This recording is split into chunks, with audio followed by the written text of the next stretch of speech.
Assalamu alaikum dostlar, mekendештер, амансыздарбы? Бүгін 5 февраль 25 жыл среда күн. Өткенде түнде мына баланым атып кеткен болчу, жолда жарылып. Анан 4 саат күтіп отырып, анан роуд сервис деп коет, жана чакыргам ошол келип, мына балонду алып келип сал берген. Бул деле жаңы балон. Ошону сал берген. Азыр эми мен мурун мына линияны жаңы койгон элем. Азыр эми мына линияны жаңы койдум. Ошондо бардык 8 балон жаңы, запаскадагы болуп калды. Анан бул балон жарылганда, атканда мына брызговикти талкалап кеткен.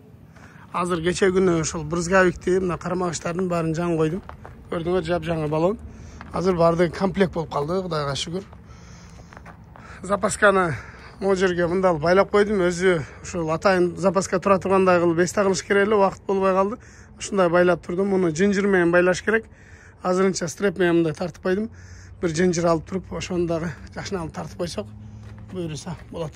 Мен азыр Висконсин деген недемин, штаттамын. Жүккө келип койдум. Саат 14-дө жүктө иштейт. Азыр 10го чейин дагы 1,5 саат бар.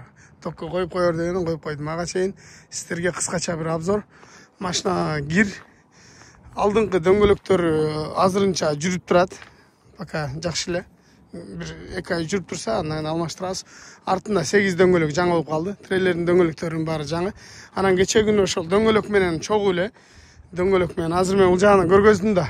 Азыр сиздерге дагы көрөсүң, эшик аябай суук. Аябай суукпай жете эле турган суук болуп атат. Мына дөңгөлөктү жаңы койдум. Мынакей. Булар жап-жаңы. Мурун коюлгандар. Ошо достор, мында алып туруп, кече күнү ошондо мен 3 дөңгөлөк жаңы койдум да. 3 дөңгөлөк жаңы койдум. Запаскадагы бар. Азыр кече күнү дөңгөлөктөн сырткары мен болсо эмне алмаштырдым. Ошолорда силерге бир сыра көргөзөйүн. Ол болсо монту ачылат. Могу жеринде ача турган жер бар. Мында алып. Мына кеңуратник кысталак. Мында кылып ачылат. Мында кылып туруп ачылат да. Анан бизде мына жерде не бар? Тартмай. Ошону тартып анан кийин апа. Капоттун дагы ачабыз. Мында кылып ачабыз капотту. Өткөндө жолдо келатсам эле датчик жанып, чек жанып калды. Жолго токтоп, суум кайнап кетти деп. Жолдун жээгине токтоп карасам, суум болсо максимумда эле турат. Анан эч кандай кайнабаптыр. Көрсөм, о штикер турбай, сенсор иштебей калган экен. Датчик кече күнү ошол сенсорду алмаштырдым. Андан сырткары мына ремен дагы жеп койгон эле. Натяжнойлорду дагы алмаштырдым. 2 ремен, натяжной. Мына ал жактагы толщинер деп коебу. Ошондо алмаштырдым мынакей. Ошондо 2 ременди, натяжной толщинерлерди 3 баллонду алмаштырдым. Дефтин фильтрин алмаштырып, анда сенсорун алмаштырып койдук. Кудай буйрса, машинанын бардыгы зыңк болуп калды. Эми алдына 2 баллон коюп койсок, алдына Мишлен 2 баллон коюп койсок, азырынча бар. Бирок баары бир жаңылап койсом, бул азыр Bridgestone деген фирманын баллону.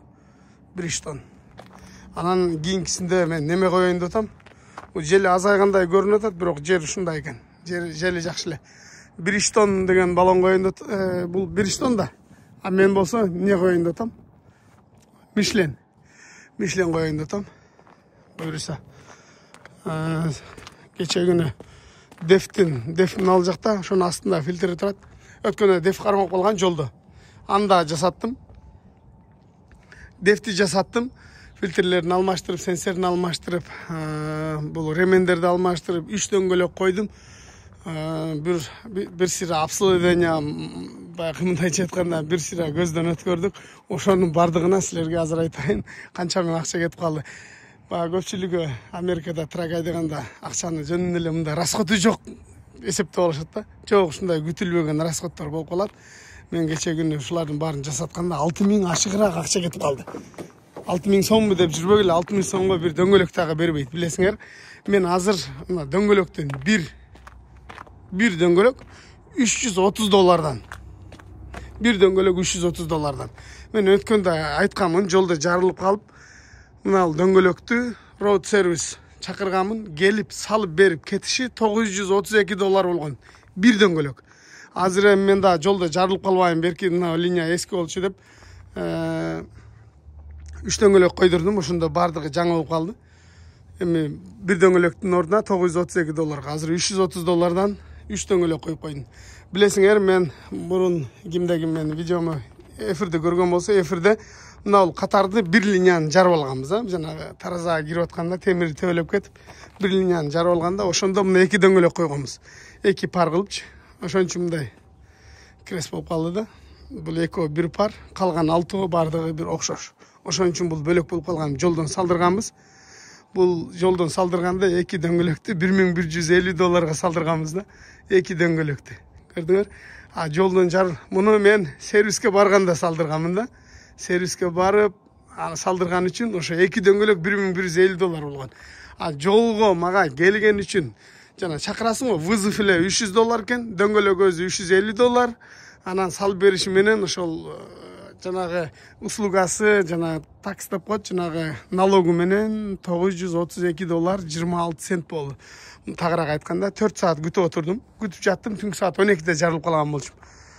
Азыр эми мындайча айтканда кругом 8 дөңгөлөктөн жаңы, запаска дагы бар.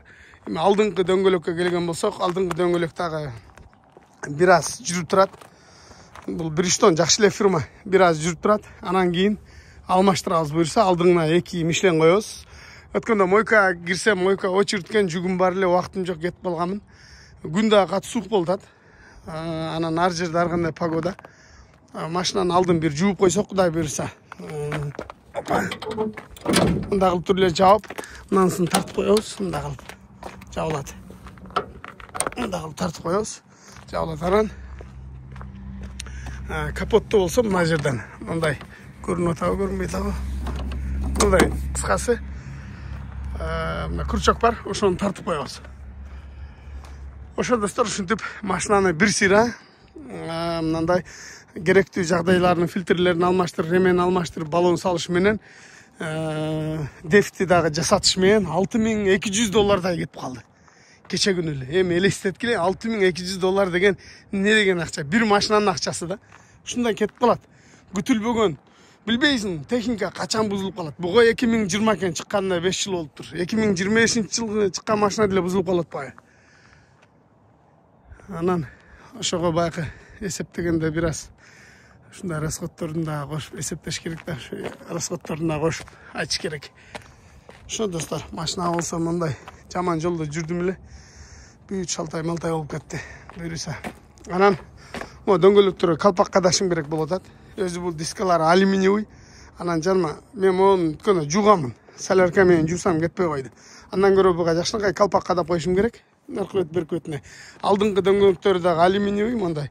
Муну болсо тазалап жууп туруп, Michelin дөңгөлөк коюп туруп, анан кийин калпачокторду кадап коебуз, шиштерди. Сон болуп калат. Бул машинаны жуудуруп тазалап туруп, бир жуманын ичинде акула бүтсө, мен акуланы айдайм, булга башка шопурга беребиз, башка шопур айдайт.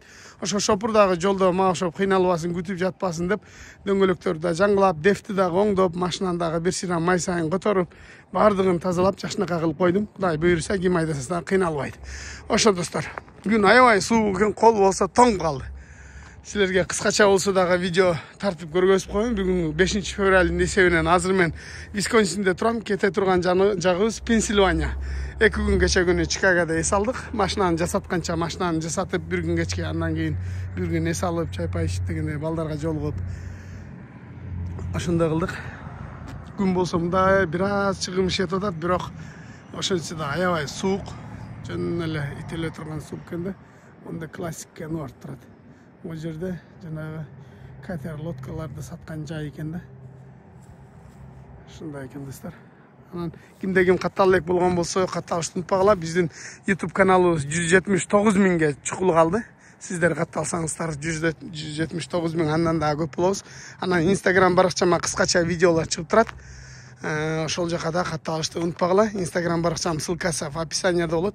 Анан личный суроолор боло турган болсо, мага личкага Instagramдан жазсаңыздар болот.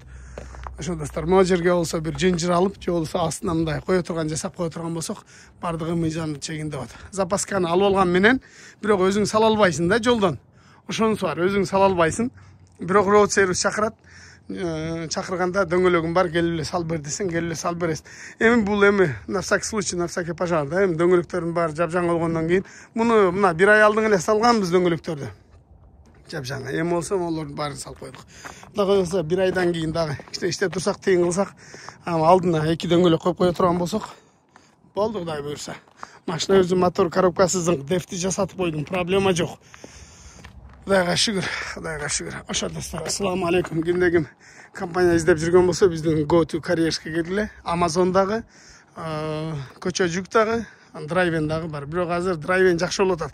Мен азыр мына жүктү Висконсинден Пенсильванияга чейин 860 миляга $2460 алдым. Эми $3 жакын да. Amazon'да андай баа азыр жок. Ошого драйвенге келгиле. Amazon'ду мактайлы, драйвенди тарталы деген. Ассаламу алейкум.